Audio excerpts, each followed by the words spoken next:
जय हिंद दोस्तों। 8वें वेतन आयोग के अनुसार आपकी बेसिक पे कितनी हो जाएगी, क्योंकि राइटर्स ने एक रिपोर्ट दी है जिसमें सभी लेवल 8 से लेकर 9 तक की जो बेसिक पे है उसकी गणना की गई है। ये रिपोर्ट दिखाऊंगा। पहले एनसीजेसीएम की एक रिपोर्ट दिखा देते हैं जिसमें उन्होंने मांग की है 8वें वेतन आयोग से 7 मांगे हैं जिसे जानना भी जरूरी है। पहली जो मांग है एनसीजेसीएम ने 8वें वेतन आयोग के सामने रखी है वो ग्रेजुटी पर रखी है। ग्रेजुटी की गणना 30 की बजाय 25 कार्य दिवसों के आधार पर करें, यानी कि जो ग्रेजुटी दी जाती है उसकी 30 के बजाय 25 कार्य दिवसों के आधार पर की जाए और 16.5 गुना की सीमा को हटा दें। ग्रेजुटी की सीमा को 25 लाख से बढ़ाकर 75 लाख कर दें। यह संशोधन लाभ ओपीएस, एनपीएस और यूपीएस कर्मचारियों को विस्तारित करें, यानी कि सबको दिया जाए।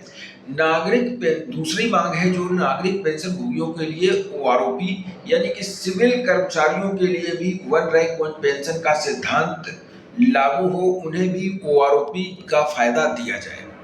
नगदीकरण, यानी कि जो आपने लीव इनकेसमेंट किया है, अर्जित अवकाश के नकदीकरण को बढ़ाकर 600 दिन करने की मांग की है।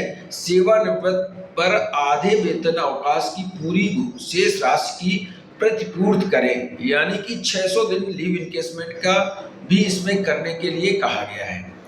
पेंशन रूपांतरण कम्यूटेशन को लेकर भी इसमें कहा गया है कि जो पेंशन के कम्यूटेशन का हिस्सा कटता है वो 15 साल के बजाय 11 साल बाद या फिर 71 साल की उम्र में जो भी पहले हो बहाल किया जाए। पेंशन और पारिवारिक पेंशन अंतिम प्राप्त जो पे है उसका 67% तक पूर्ण पेंशन बढ़ाए। पारिवारिक पेंशन को 50% तक किया जाए।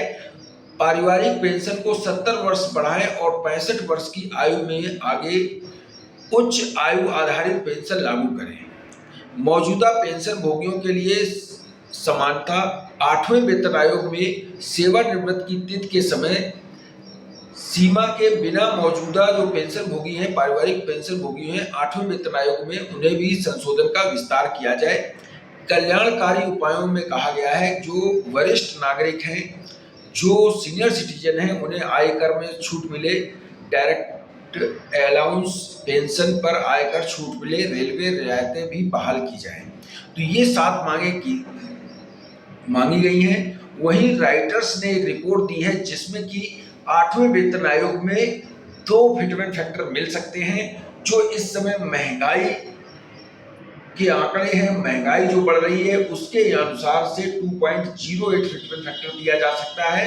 वहीं अगर कम से कम 8वां वेतन आयोग फिटमेंट फैक्टर देगा 1.92 के आसपास दे सकता है।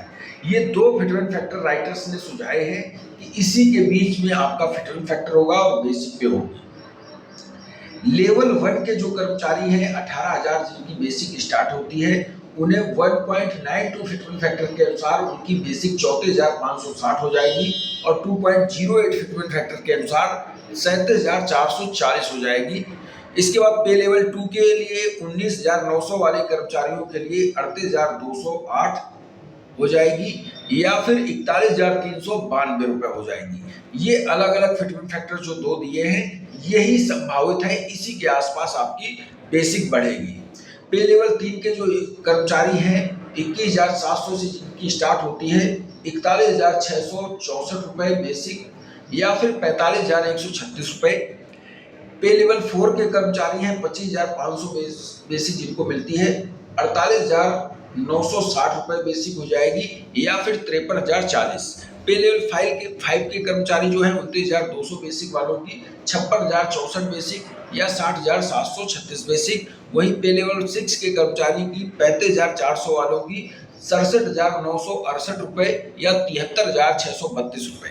पे लेवल 7 के कर्मचारियों की 44,900 रुपए, वहीं 86,208 रुपए इतने आसपास हो सकती है। पे लेवल 8 के कर्मचारियों के लिए जो 47,600 बेसिक ले रहे हैं उनकी 91,392 रुपए या फिर 99,008 रुपए।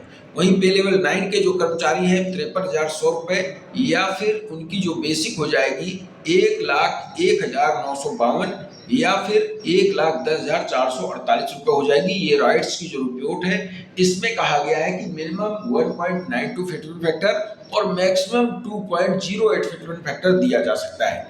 आपकी क्या राय है, फिटमेंट फैक्टर कितना मिल सकता है? कमेंट में जरूर कमेंट करें। थैंक यू, जय हिंद।